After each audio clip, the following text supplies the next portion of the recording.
चीज़ और है, एक चीज़ और भी है, अपने राजस्थान पुलिस की नहीं, ये पूरे भारत के पुलिस संसार की सबसे बड़ी भर्ती है। हाँ, कभी एक साथ इतनी बड़ी भर्ती नहीं है दूरसंचार किसी स्टेट में। तो ये भी अपने लिए एक लैंडमार्क को है अचीवमेंट, तो इसको आप लोगों को साकार करना है। और हम राजस्थान पुलिस की रीड बनेंगे जब हम हर एक थाने पर एक की पोस्टिंग होगी, और साइबर क्राइम और इंफॉर्मेशन टेक्नोलॉजी, सीसीटीवी, जितना भी टेक्निकल जो काम है ना उसको हम हमारे हाथों से करेंगे। जो नॉर्मल जो क्राइम है, ट्रेडिशनल क्राइम है, वो तो चलता ही रह रहा है, लेकिन चूंकि आजकल उसका स्वरूप बदल के और वो साइबर में कन्वर्ट हो रहा है। जितने भी फाइनेंशियल फ्रॉड्स हैं, ये आजकल अपन देख रहे हैं कि अब मोटरसाइकिल बेचने का ऐड आता है, ओटीपी मांगता है, पैसे गायब।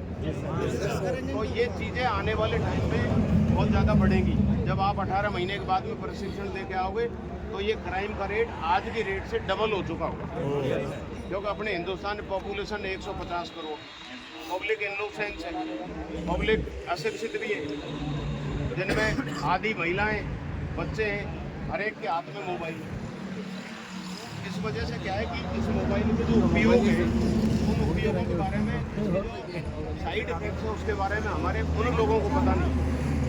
उनके बैंक के खाते आधार से लिंक्ड है, आधार का डेटा कहीं और जगह से लीक हो रहा है। अमेजन, फ्लिपकार्ट और ऑनलाइन जो शॉपिंग के जो कॉन्सेप्ट हैं, या अपन रात को स्विगी पे खाना मंगा रहे हैं, भूख लगी तो वहीं तिगरा में ही मंगा दोगे कि यार दे जा भैया 2 पिज़्ज़ा।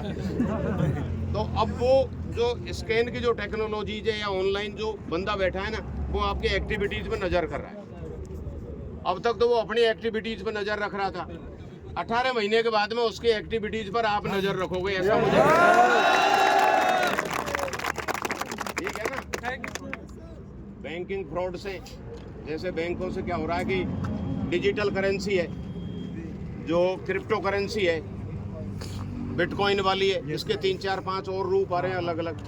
तो उसमें ये हो रहा है कि भाई हमारा तो क्या अंतर्राष्ट्रीय बॉर्डर भी है, पाकिस्तान हमारा, नेपाल, इधर हमारे कई कंट्रीज से बॉर्डर मिल रहे हैं, नॉर्थ ईस्ट में बांग्लादेश और इनसे हैं। तो क्या है कि जो साइलेंट जो टेररिज्म है और जो फाइनेंशियल जो टेररिज्म है, उसमें ये हो रहा है कि साहब क्रिप्टो करेंसी के रूप में बिना रिजर्व बैंक ऑफ इंडिया की गाइडलाइंस के भी वो पैसा डिजिटली रूप में छुपे छुपे इंटरनेट के थ्रू कंट्री मारा, और उसका फिर दुरुपयोग हो रहा है देश में एंटी नेशनल ताकतों के द्वारा। क्योंकि इतनी बड़ी पॉपुलेशन में पुलिस भी हर एक व्यक्ति पर नज़र नहीं रख सकती, तो उस केस में क्या है कि जो साइबर कमांडोज का कॉन्सेप्ट हम लाए यहाँ पर, तो आप में से बहुत ज़्यादा लोग साइबर कमांडो के रूप में ट्रेंड होंगे। तो वो हम नज़र रखेंगे भाई कहाँ पर इंट्रूडर है, कैसे फाइनेंशियल पैसा बाहर से आ रहा है या यहाँ का पैसा बाहर जा रहा है, और कैसे वो गैर सामाजिक गैर कानूनी गतिविधियों में उपयोग में हो रहा है। तो पुलिस दूरसंचार में आगामी 2 वर्षों में हम लोग ये काम भी हमारे हाथ में ले रहे हैं। बिल्कुल सर।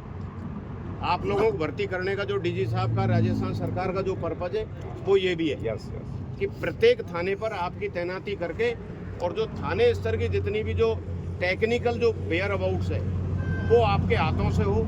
ऑनलाइन FIR है वो आपके हाथों से कटे, CCTV और CCTNS के जो फुटेज हैं अभय कमांड सेंटर तक कैसे पहुँचे, हर एक ज़िले की फीड स्टेट कंट्रोल रूम तक कैसे पहुँचे, इन सब टेक्निकल कामों में आपका सहयोग राजस्थान पुलिस के लिए बहुत महत्वपूर्ण साबित होगा, ऐसा मेरा विश्वास है। और उसके लिए हमको मैरली, मेंटली फिट रहना है और टेक्निकली अपन को अपग्रेड रहना है। आप में से बहुत से लोग हैं BSc है, BTech हैं, डिप्लोमा करे हुए हैं, PCM तो पूरे ही हो, आर्मी तो कोई ऐसा है कि जो बायोलॉजी का फील्ड नहीं, 2 महीने से तुम्हारी यही जांच कर रहे हैं कि भाई PCM ही आना, फिर भी हमसे 2-3 घुस के आगे थे, उनको अब लास्ट स्टेज पर रोका है। तो हम लोग जब फिजिक्स, केमिस्ट्री और मैथमेटिक्स के लोग हैं, तो निश्चित रूप से हमारी टेक्निकली थोड़ी सी समझ ज़्यादा है एक जनरल ड्यूटी के कांस्टेबल के बजाय। तो हम पे उसको खरा भी उतरना है। मतलब राजस्थान पुलिस ये सोचती है कि भाई आपकी विशेष योग्यताएं जो रखी गई है, वो इसलिए रखी गई है कि भाई ये लोग थोड़ा सा टेक्निकली उन चीज़ों के जानकार पढ़ाई के दौरान से ही है, जो आम कांस्टेबल को सीखने में 2-4 साल लगते हैं। और जो लोग कंप्यूटर साइंस में बीटेक है, इलेक्ट्रॉनिक्स कम्युनिकेशन आईटी में, कितने लोग देख हाथ ऊंचे करो। आप लोग तो वैसे ही हमारे आज के ही कमांडो, आप लोगों को किसी ट्रेनिंग की जरूरत ही नहीं है। जो बीएससी कितने देख हाथ ऊंचे करो, बीएससी। हाँ तो ये पूरे ही बीएससी हो। हाँ बीटेक तो अभी 2-4 ने हाथ ऊंचा किया ना। और डिप्लोमा कितने हो? डिप्लोमा आप लोग भी इक्वली इंजीनियर्स हो। तो यानी कि हमारी टेक्निकल जो समझ है वो बाकी लोगों से बहुत ज़्यादा ठीक है तकनीकी मामलों को लेकर। तो आपके काम का राजस्थान पुलिस के द्वारा समाज पर जो प्रभाव पड़ेगा वो समाज की व्यवस्थाओं को सस्टेन करने में, कानून और व्यवस्था को प्रभावी बनाने में तथा पुलिस के पब्लिक के प्रति रिस्पॉन्सिबिलिटीज़ को और तीव्र करने में बहुत सहयोगी होगा, ऐसा मेरा मानना है। तो इसलिए हमें जो भी आज से हमारी जो ड्यूटीज़ हैं, प्रशिक्षण की जो भी हमारी वहाँ पर जो सिखाएंगे, जो लर्निंग्स हैं, उनको बहुत सिंसियरली सीखना है, जिसका कि हम फील्ड में फिर इम्प्लीमेंटेशन उसके अनुसार कर सकें। ये चीज़ें और किसी कोई पूछना है तो 1 बाय 1 पूछ भी सकता है, कोई क्वेरी भी हो सकती है किसी का कोई प्रश्न है प्रशिक्षण को लेकर, वहाँ रहने को लेकर। सर हमारे बीएड वगैरह के एग्जाम है तो उसके लिए छुट्टी दिलवा दें। वहाँ से मिल जाएगी वहाँ से कमांडेंट साहब सब दे देंगे, वो सब मिल जाएगी। उनको रिटर्न में दे दो, वो अलाउ कर देंगे। और अब हाँ उसका भी क्लियर कर देता हूँ रहने का। कितने ऐसे हैं जिनके पास खुद के गद्दे नहीं है, ऊंचे हाथ कर दो। 50% है सर। अब नीचे कर लो। जब हम बार बार अनाउंस कर रहे थे कि यार गद्दे बेडिंग में साथ लाओ, तो बिना गद्दे के क्यों आए?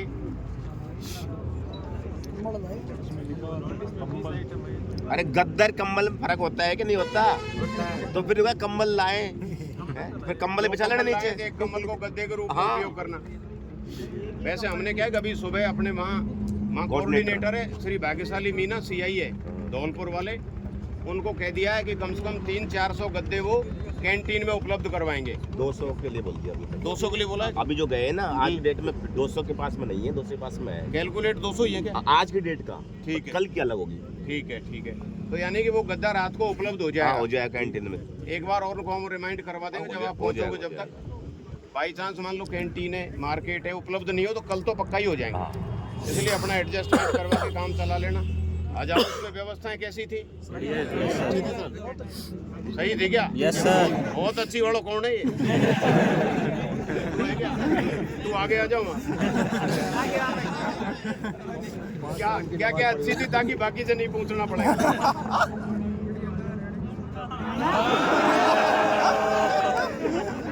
ये भाई इनसे पूछ लेता हूँ कितनी झूठ बोल रहा है ये।